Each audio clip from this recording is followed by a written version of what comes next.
Let me begin with a number that stopped me cold when I first heard it. Today, roughly 1 in 4 Americans is estranged from a member of their own family. Not strangers, family. People who once sat at the same table, now living as if the others had never existed. And here's another. When researchers asked married couples about their troubles, nearly 3 out of 4 said they'd struggled with an in-law.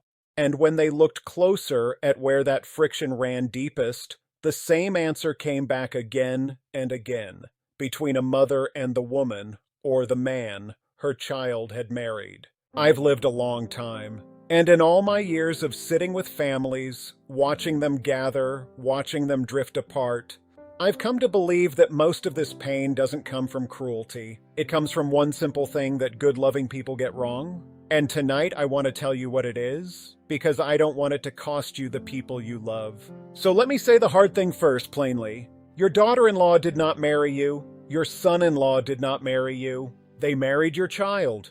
You were never the reason they walked down that aisle, and that is not an insult. That is simply the truth of it. Think about what that really means. Between you and the person your child married, there is only one bridge. And that bridge is your own son or your own daughter. Take that one person away, and what's left? 2 people who, out in the world, would simply be strangers to each other.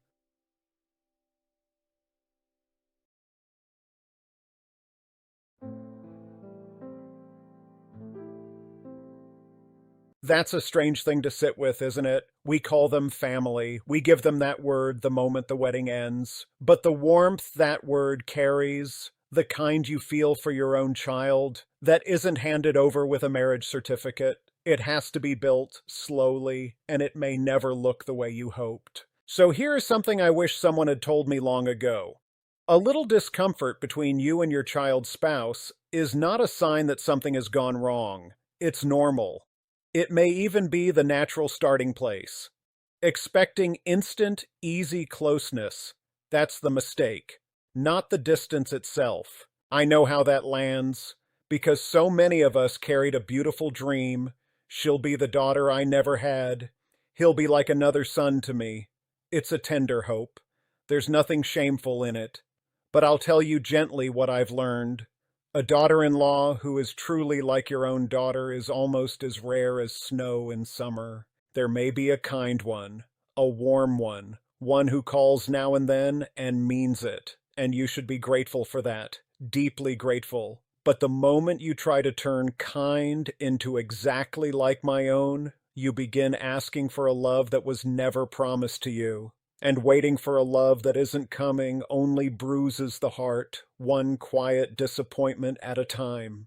Now, why is it this way? Why can't the bond just be simple? Part of the answer is that the whole world has shifted under our feet, and many of us never got the memo.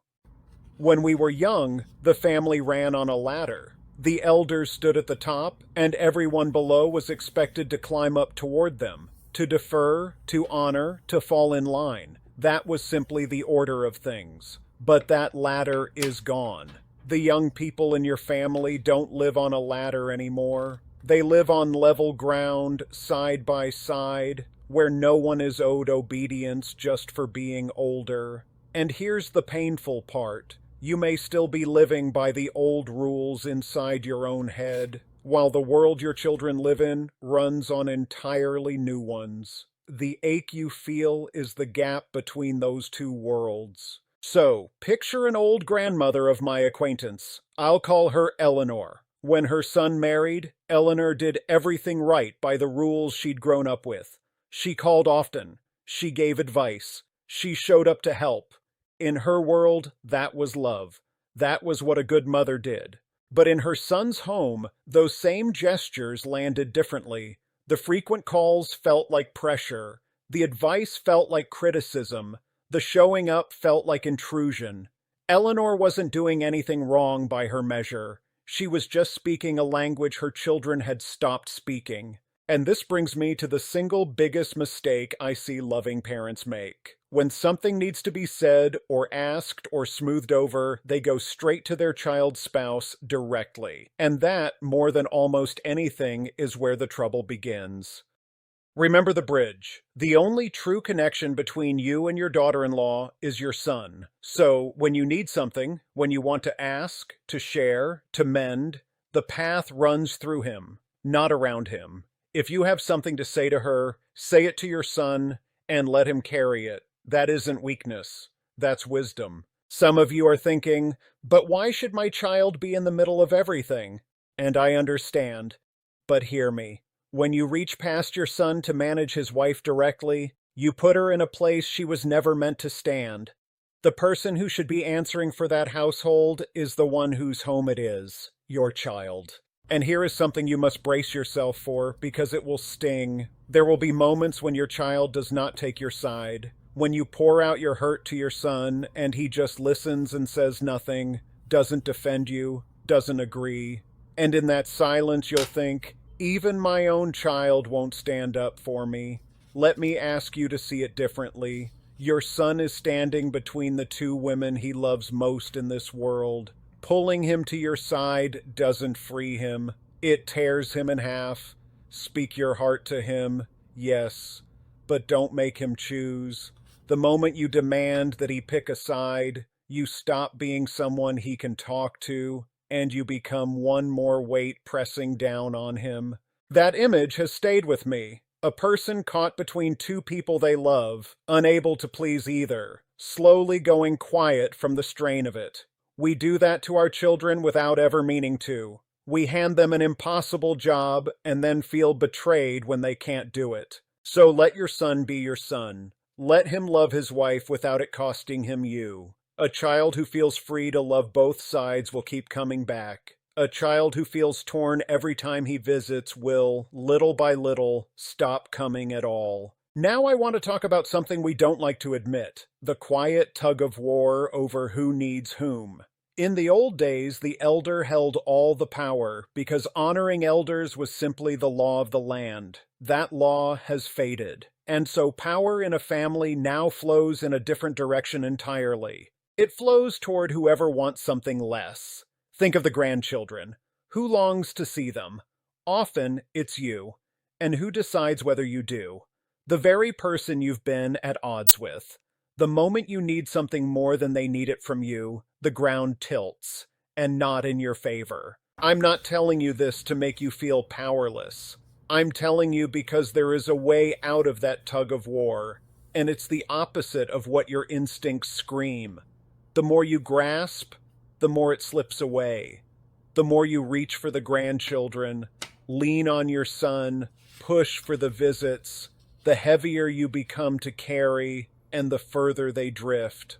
But the parent who holds their hands open, who asks for little and gives freely, who lets the door stay open without standing in it, that parent people come back to, not out of duty, out of wanting to.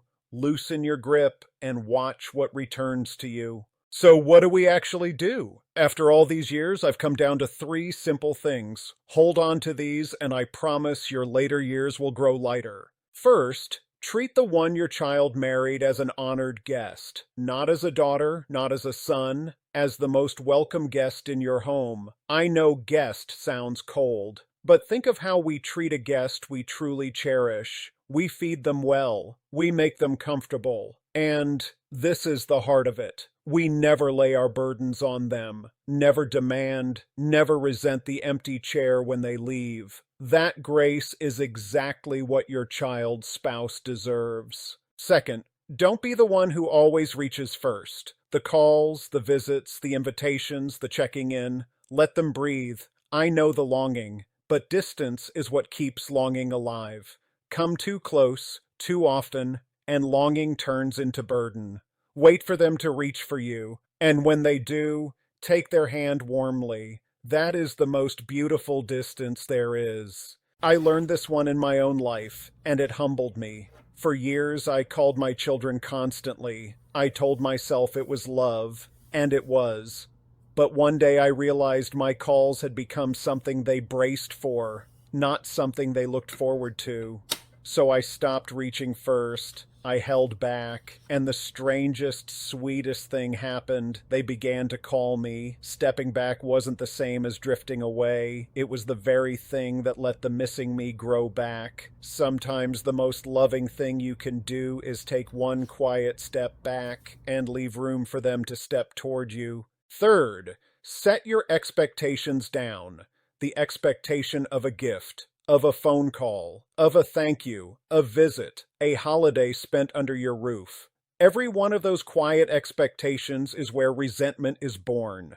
Lay them down and watch what happens. Because when you expect nothing, the smallest kindness becomes a gift. A short call, a piece of fruit handed to you, a "How are you, Mom?"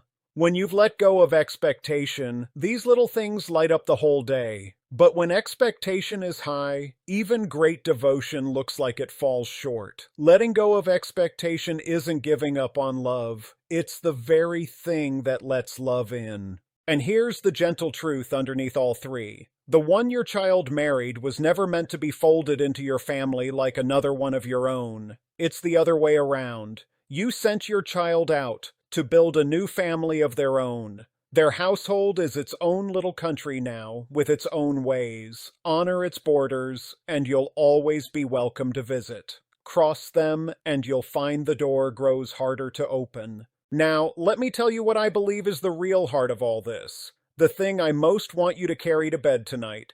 Stop trying to fix the relationship. You can't.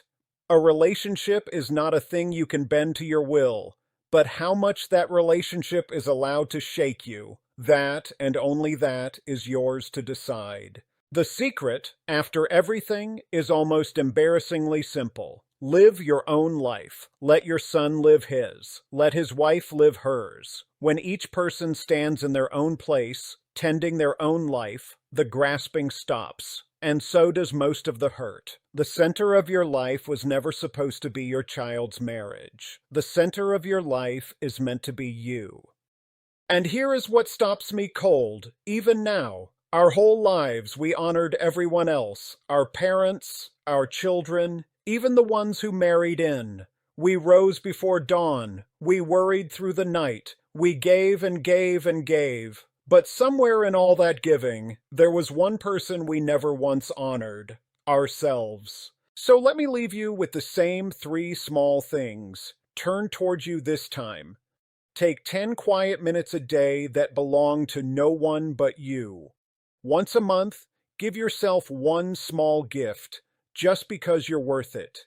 And each time the season turns, try one new thing. A walk down a path you've never taken, a gathering you've never gone to. At our age, a new thing isn't foolish. It's the very thing that keeps a life glowing. Tonight, before you sleep, do one thing for me. Stand in front of the mirror and look at the person who's been with you through all of it, the only one who never left your side, and say it out loud.